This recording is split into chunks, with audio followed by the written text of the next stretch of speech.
Hey man, say man, I got some news for y'all today, man. Hey man, I want to speak on the Tyre Nichols situation, man. Long live Tyre Nichols. The whole situation is a sad situation from beginning to end. You know, the video of him being beat, a lot of people watched it, you know what I'm saying? I couldn't really watch it all the way through. I watched probably like 10, 15 seconds of it, but it's gruesome, and it's just another sad look on the city of Memphis. Memphis been going through it right now. It seems like every week or at least once a month, Memphis going viral for a tragedy. And it's crazy. The spotlight on the city right now, but it seems like it's mainly because of negative things. You know what I'm saying? The only thing we got right now is the Memphis Grizzlies. You know what I'm saying? But when it comes to something positive, but RP to Tyre Nichols, man. What make the situation even more sadder is that it was black police officers. You know, but Memphis responded quick and fired the police officers. I don't think they should have got bond, but I think a couple of them had bonded out. And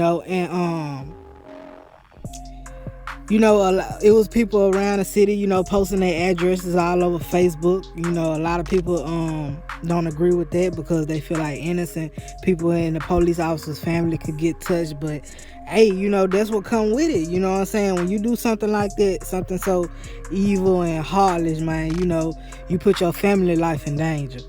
And you know how Memphis coming, period. But, as far as the city, though, and as far as the protests, it wasn't as violent as people thought. There's a couple stores got broken into or whatever.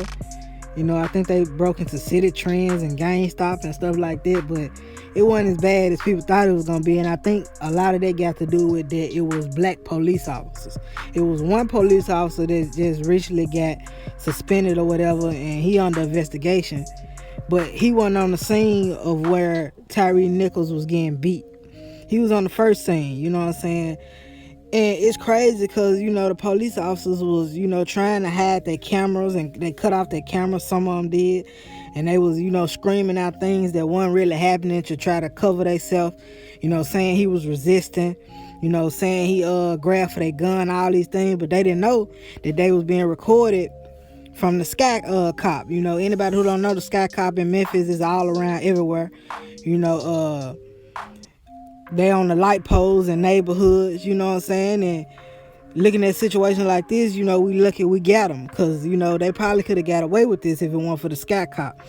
You know what I'm saying? And it's a lot of people that come to Memphis and see those Sky Cops everywhere and be surprised, like, man, because a lot of people said, you'll see them in certain projects or apartments or something like that was dangerous. But, a lot of people come to Memphis and be like, man, I never seen a city where there's Sky Cops all through the neighborhoods, on every street, light poles everywhere. But that just shows you how dangerous the city is.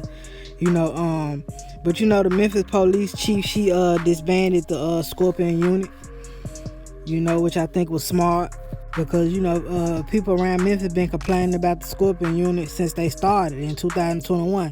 Now they have done some work as far as get the crime down in the city, but the way they going about it is like it's corrupt now, so she had to disband it.